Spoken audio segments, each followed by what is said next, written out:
My parents abandoned me on the road when I was just 14. 8 years later, they came to my office. Begging, my name is Nora Bennett. I'm 22 years old, and 8 years ago, my parents pulled our car onto the shoulder of Route 9, told me to get out and get my bag, and drove away while I stood on the gravel watching their taillights disappear around the curve. I remember the exact sound the car made shifting gears as it pulled back onto the road, a low mechanical groan that I still hear sometimes in my sleep. My mother didn't look back.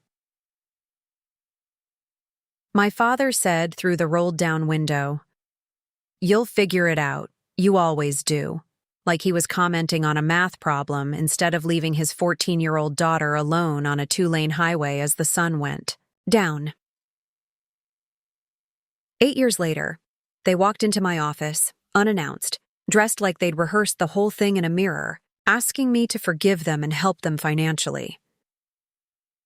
What they didn't know was that I had spent years quietly building a file on exactly what happened that night, and what happened to my identity in the years after, a file that was about to make their visit a lot shorter than they expected.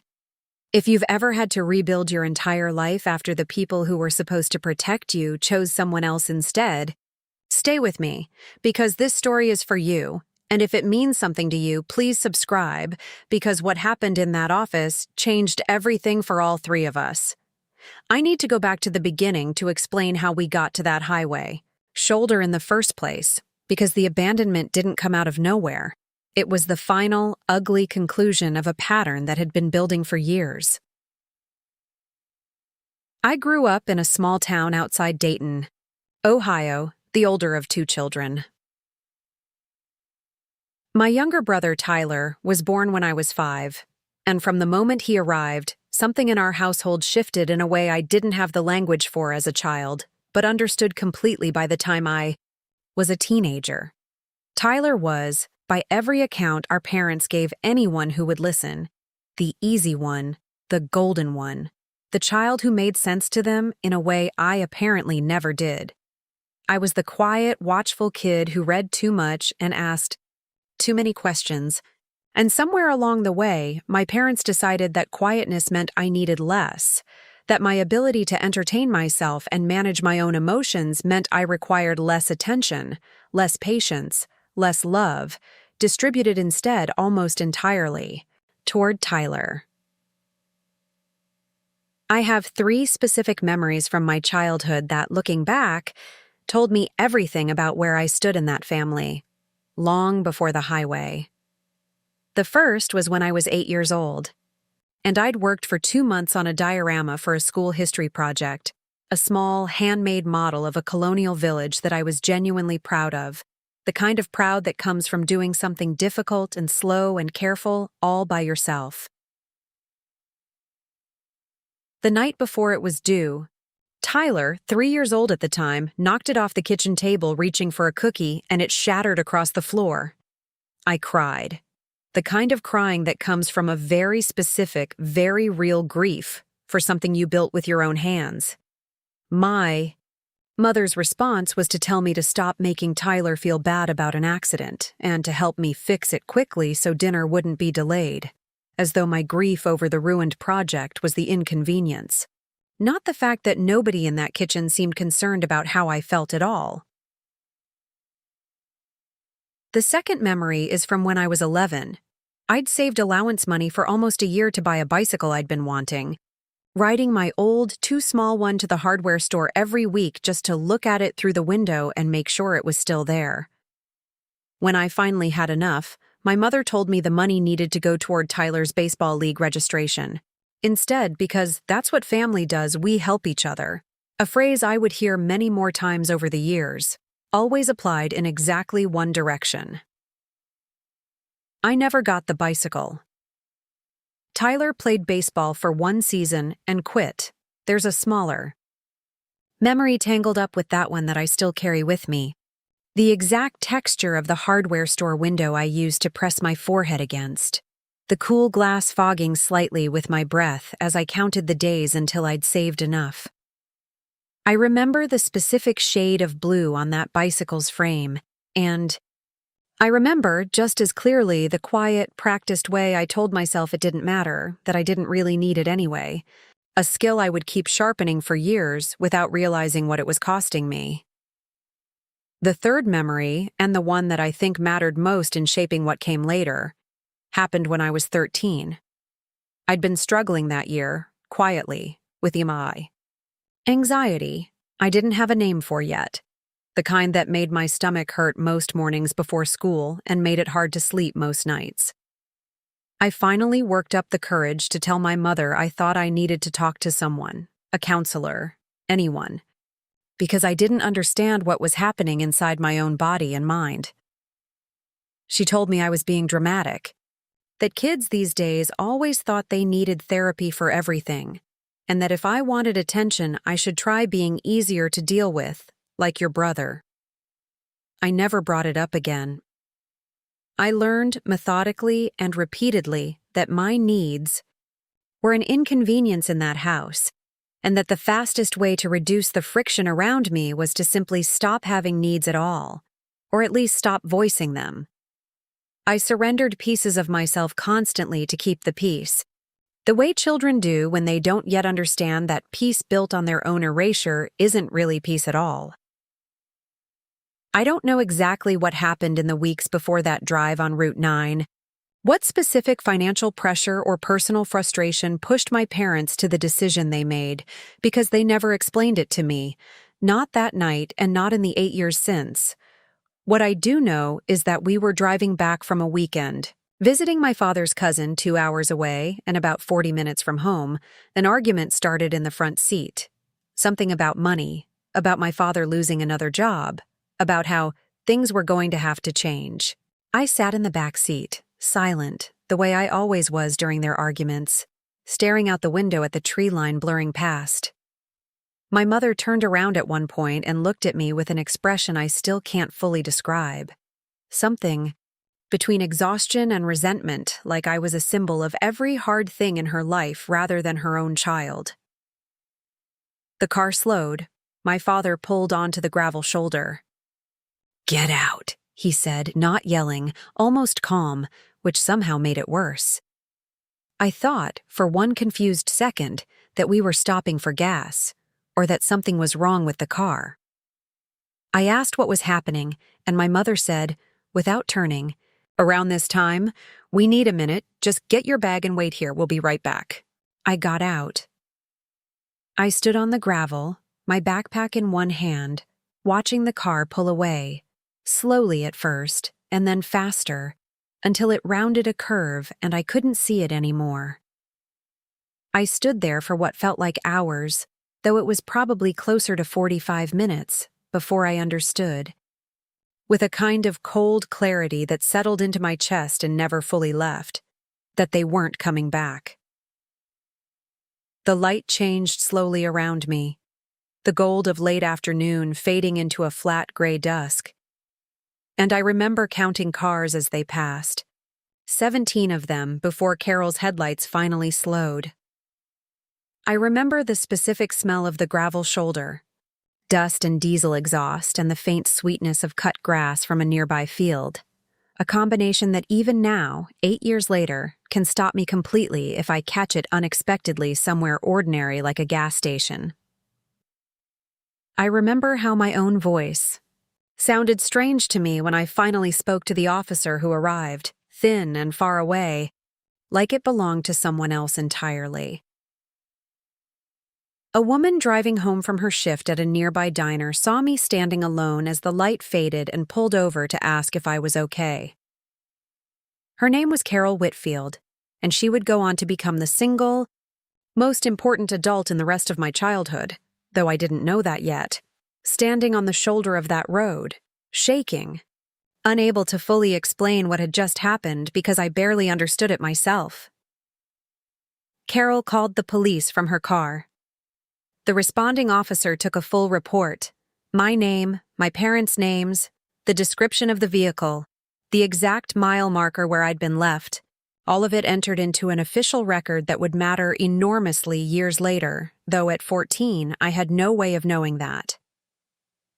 My parents were eventually located 2 days later, having driven home and simply resumed their lives without me telling anyone who asked that I was staying with a friend, a lie that fell apart within hours once the police report matched their vehicle description.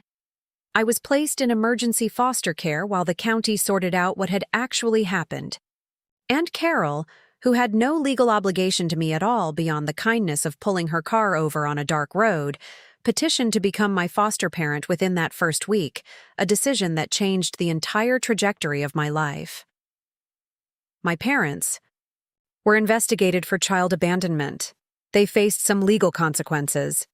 A period of supervised contact requirements they mostly ignored, and eventually, when I turned 16, they simply stopped attempting contact altogether, a silence that lasted for 6 years until the morning they walked into my office. That's the moment I decided, sitting in Carol's kitchen at 14 years old, still shaking days after being found, that I would never again make myself small enough to avoid being left behind. It wasn't a dramatic decision, it was quiet, and it settled into me the same way the cold clarity had settled into my chest on that gravel shoulder, permanent and unshakable.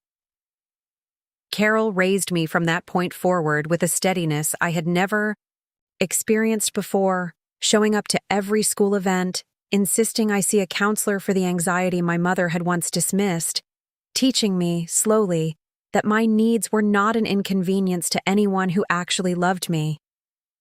I remember the first time Carol noticed I was struggling with something and simply asked, directly, what was wrong and how strange it felt, almost uncomfortable, to have someone wait patiently for my actual answer instead of moving on before I could give one. She kept a small note taped inside my bedroom closet door that first year, just a few words in her handwriting. You are not too much, something I read almost every morning without either of us ever discussing it directly, because some kindnesses work better left unspoken. There were harder days too, of course. Nights I woke up certain I'd hear a car pulling away outside, and Carol never once treated those nights as an inconvenience, sitting with me at the kitchen table at 2 a.m. more times than I can count, letting the silence be enough until I was ready to talk, or ready to simply go back to sleep. I finished high school with strong grades, got into a state university, on a combination of scholarships and financial aid, and studied finance, drawn, I think, to the discipline of numbers because numbers didn't lie to me, didn't shift their story depending on who was more convenient to protect. By 22, I was working as a financial analyst at a mid-sized investment firm in Columbus, renting my first apartment on my own, building a life that belonged entirely to me. About a year before my parents showed up at my office, something happened that I want to describe carefully, because it's the piece of this story that made their eventual visit so much more complicated than a simple, if painful, family reunion. I was applying for a small business loan to help fund a financial planning side practice I wanted to start, working with young adults who'd aged out of foster care, people who needed exactly the kind of guidance I'd had to learn on my own. During the loan application process, a credit check flagged something unusual. An account opened in my name when I was 15 years old, a full year after the abandonment, a credit card with a modest limit that had been opened, used, and eventually defaulted on, sitting on my credit history for years, quietly dragging down a score I hadn't even known was compromised until that moment. I remember sitting in the loan officer's small office, staring at the printout, feeling the floor tilt slightly under me the same way it had on that gravel shoulder 8 years earlier. A credit card opened in my name. At 15, while I was in foster care, using a social security number that had never left my parents' old paperwork, a number they still had memorized, still had documented, from years of tax filings and school enrollment forms. I had never opened that account. I had never even known it existed until that printout landed in front of me. I didn't panic in that office, though something in me wanted to. I asked the loan officer for a full copy of the credit report and thanked her calmly for catching it. And I drove home that night with a familiar, focused stillness settling over me. The same stillness that had carried me through every hard year since I was 14. I sat in my car outside my apartment for almost 20 minutes before going inside, watching the streetlights flicker on, one by one, letting myself feel the full weight of what I'd just learned before I let it turn into anything productive. Then I went inside, made a cup of tea I barely touched, and opened my laptop because doing something with my hands and my attention had always been the way I processed things too large to simply sit with. I spent the following weeks building a file, methodically, the way I'd learned to build every important thing in my life since Carol taught me that documentation protects you when memory and emotion can't. Requested the original credit card application from the issuing bank using the identity theft dispute process, which entitles victims to see the paperwork used to open a fraudulent account in their name. It took 6 weeks and several follow-up calls.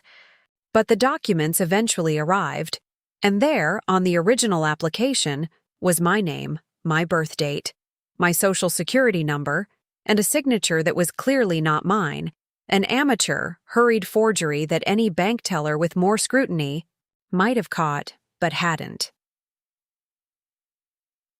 I also pulled the full account history, the purchases made in the months the card was active, mostly at hardware stores and a used car dealership near my childhood home. Purchases that had absolutely nothing to do with a 15-year-old living 2 counties away in foster care.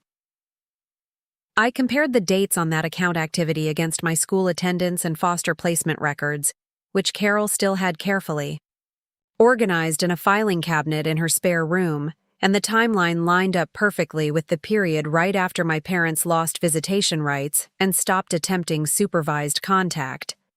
They had opened that account, used it, defaulted on it, and simply let it sit there, quietly damaging my financial future while they moved on with their lives, never once mentioning it during the brief supervised visits they'd had before contact ended entirely. I hired a consumer protection attorney, a sharp, direct man named David Okafor who specialized in identity theft cases involving family members, a more common situation, he told me, than most people would ever guess. He reviewed my entire file, the credit report, the forged application, the account history, the timeline comparison against my foster records, and told me I had one of the most thoroughly documented identity theft cases he'd seen from a client who'd done the initial legwork herself. Most people come to me confused and overwhelmed, he said. You came to me with an evidence binder a prosecutor could use as is. He asked me gently how I'd managed to keep such organized records of my own foster placement and school attendance from that far back. And I told him about Carol's filing cabinet, the one in her spare room that had held, since I was 14, every document that had ever mattered to my survival, because she had never once let me believe that my own history was something to be casually misplaced. David sat with that answer for a moment before saying that most of his clients spent months trying to reconstruct exactly what I already had sitting neatly in a single folder. David filed a formal identity theft affidavit with the credit bureaus, which began the process of removing the fraudulent account from my credit history, and he also began the process of formally reporting the fraud to law enforcement, since using a minor's social security number to open credit without consent is a specific and serious crime under Ohio law, regardless of the family relationship involved. He explained that I had options beyond simply clearing my credit report, including pursuing restitution for the years of financial harm the fraudulent account had caused since it had contributed to a lower credit score that had already cost me a higher interest rate on my apartment lease deposit and had nearly derailed the business loan I was applying for when all of this was discovered in the first place. Told him I wasn't sure yet what I wanted to pursue beyond clearing my name, and he told me gently that I didn't need to decide that immediately, that having the documentation in order gave me options rather than obligations, and that I could move at whatever pace felt right. That was where things stood, quietly moving through the legal process in the background of my regular life, when my parents walked into my office on a Tuesday morning in March, exactly 8 years and 2 months. After that afternoon on Route 9, I want to describe that morning with the kind of detail I still remember clearly, because it's strange how vividly a body remembers a moment like that, even years after you thought you'd made peace with the original wound. I was at my desk, reviewing quarterly reports for a client, my second cup of coffee going lukewarm beside my keyboard, when our office receptionist called to say there were 2 visitors asking for me, no appointment, insisting it was a family emergency. I felt my stomach drop the second she said the word family. A physical, visceral reaction that 8 years in a stable, loving foster home hadn't fully erased. My hands went cold around the pen I'd been holding, and for a moment the quarterly report in front of me blurred slightly, the numbers refusing to sit still on the page. I set the pen down carefully, took one slow breath the way my counselor had taught me years earlier, and walked out to the reception area. I walked out to the reception area, and there they were. My father, thinner than I remembered, wearing a jacket that looked like it had been bought specifically for this visit, something meant to signal humility or respectability. I couldn't tell which. My mother standing slightly behind him, her hands twisted together in front of her, an expression on her face that I recognized instantly as performance, the same expression she used to wear when neighbors visited, and she needed the house, and us, to look a certain way. "Nora," my father said, his voice thick with what was supposed to sound like emotion. "Look at you. Look at everything you've built." I didn't say anything at first. I simply stood there, taking in the 2 people who had once told me to get out of a car on a dark highway and driven away, now standing in the lobby of my workplace, asking, without quite asking directly yet, for something from me. My mother stepped forward slightly, tears already forming, and said, "We've made so many mistakes. We know that, but we're your parents, and things have gotten really hard, and we were hoping, since you're doing so well now, that maybe we could talk, as a family." I asked them to follow me to a small conference room instead of continuing the conversation in the open reception area, not out of hospitality, but because I already knew, with the same cold clarity I'd felt on that gravel shoulder, that I needed this conversation to happen somewhere I controlled, somewhere quiet, somewhere I could think clearly. Once the door was closed, my father got to the point faster than my mother's tearful opening had suggested he would. The small conference room smelled faintly of the dry erase markers from the whiteboard in the corner, and I remember focusing on that smell for a second.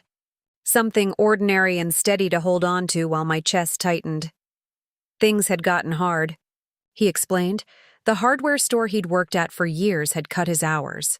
Tyler's small landscaping business had failed after a bad season, and they were behind on their mortgage, facing the real possibility of losing the house within a few months if they couldn't come up with a significant sum quickly.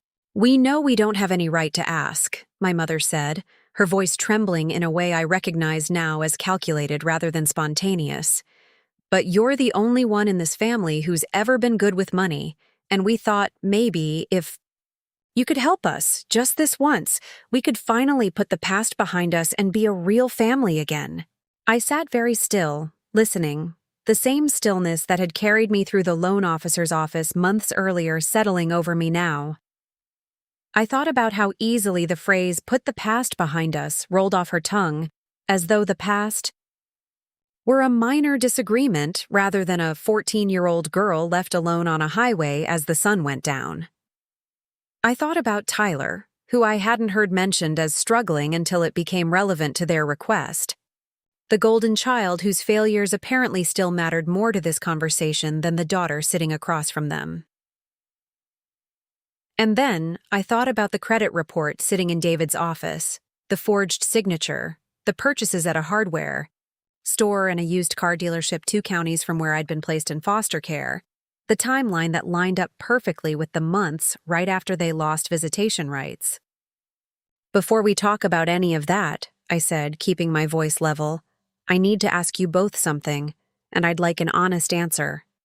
They both nodded, my mother's tears pausing mid-performance, waiting. "Did either of you open a credit card in my name when I was 15? The room went very quiet. My father's face did something complicated. A flicker of surprise followed almost immediately by a kind of resigned recognition. The look of someone realizing a card they thought was safely buried had just been placed back on the table. "Nora, that was a long time ago," he started. "We were in a really hard place financially, and you had good credit potential even then. We always intended to pay it back." My mother said nothing, which told me everything I needed to know about whether the decision had been shared between them or driven by one of them, because in that family, silence had always meant complicity rather than innocence.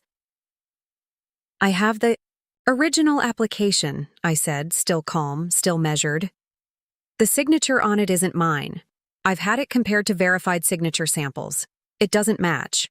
I also have the full purchase history, hardware stores, and a used car dealership near the house, during the exact months after you both stopped showing up for supervised visits." My father's face went pale. "I'm not telling you this to argue with you in this room," I continued. "I'm telling you because I want you to understand something clearly before we go any further. This isn't a conversation about forgiveness happening in isolation. It's happening while a formal identity theft case involving both of you is already moving through legal channels." "You reported us?" my mother said, her voice sharp now, the tears gone entirely, replaced by something closer to the tone I remembered. From childhood, the tone that used to precede being told I was being dramatic, being difficult, being too much. "I reported the fraud," I said, "because it happened to me. Because it damaged my credit for years without my knowledge. Because I'm allowed to protect myself, the same way I had to learn to protect myself on the side of Route 9 when I was 14. Father tried a different approach, leaning forward, his voice softening into something that was probably meant to sound reasonable. "We're your parents, Nora. Family doesn't do this to family. Whatever happened with the card, we can figure that out privately, but you coming after us with lawyers, that's not going to fix anything, that's just going to hurt all of us." "I'm not coming after you," I said. "I'm protecting my own credit. History and my own name, which you used without my permission when I was a minor in the state's care. Those are two very different things, and I think somewhere you both know that. I want to be honest about something here, because this isn't the part of the story where I felt triumphant watching them squirm across a conference table. What I felt, mostly, was a strange, hollow grief, the specific kind that comes from finally having concrete, undeniable proof of something you'd suspected your whole childhood, that you were never quite as valuable to these two people as your own usefulness to them.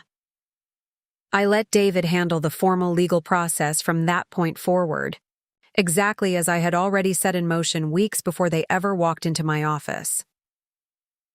The identity theft affidavit was already working its way through the credit bureaus, and within another month, the fraudulent account was fully removed from my credit history, my score recovering steadily once the years of damage stopped counting against me. David also formally reported the fraud to the local prosecutor's office, presenting the forged application, the account history, and the timeline comparison against my documented foster care records. Because I was a minor at the time the account was opened, and because the funds had clearly been used for my parents' own purchases rather than anything benefiting me, prosecutors determined there was sufficient evidence to pursue charges for financial exploitation and identity fraud involving a minor, a charge that, in Ohio, carries real legal weight specifically, because it involves a parent's breach of trust toward a child in their care. My father, facing the stronger portion of the evidence given the purchase history matching vehicles and hardware clearly tied to him rather than my mother, eventually accepted a plea agreement that included probation, mandatory restitution payments toward the damage caused to my credit history, and a formal record that would follow him going forward. David walked me through the plea hearing details afterward, since I chose not to attend in person, telling me that my father had spoken briefly to the court offering an apology that David described as more focused on his own circumstances than on the years of financial harm I had actually carried. I wasn't surprised to hear that, though I noticed, sitting with the news in my apartment that evening, that it didn't destabilize me the way it might have a year earlier, before the file, before David, before I'd learned exactly how solid the ground under a person's own documented truth could feel. My mother's involvement was harder to prove directly, since her name appeared on none of the account documentation, though the prosecutor noted. During one conversation, David relayed to me that her silence in our conference room, once confronted directly, had been noted in his own report as circumstantial but consistent with awareness of the fraud at the time it occurred. Didn't push for charges against her specifically. Some decisions in this story weren't really about maximizing consequences.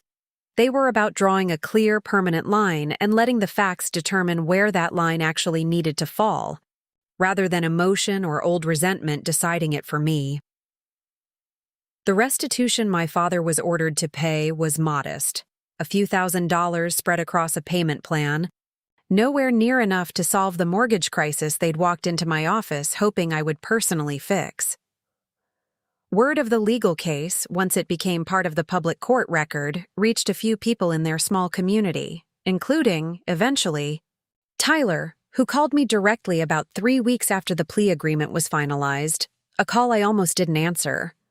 I'm glad I did, in the end, because what he told me added a piece of context I hadn't expected. His voice on the phone sounded younger than I remembered, uncertain in a way that surprised me, given how effortlessly confident he'd always seemed as a kid. Tyler admitted quietly that he'd always known something had happened between me and our parents that nobody ever fully explained to him, that he'd grown up being told a vague story about me going to live somewhere else without ever being given real details, and that, learning the actual truth all at once through a local news mention of the case, had been its own kind of gutting experience. He asked me, near the end of that first call, whether I hated him, and I remember sitting with that question for a long moment before answering honestly that I didn't, that none of what happened had ever really been his fault, a 5-year-old, and later a teenager who simply absorbed whatever version of our family our parents chose to hand him.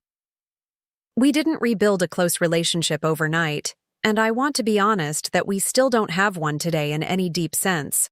But that phone call opened a door neither of us had expected, a small, careful correspondence that exists now separate entirely from our parents, built on honesty rather than the old family performance neither of us had actually chosen as children.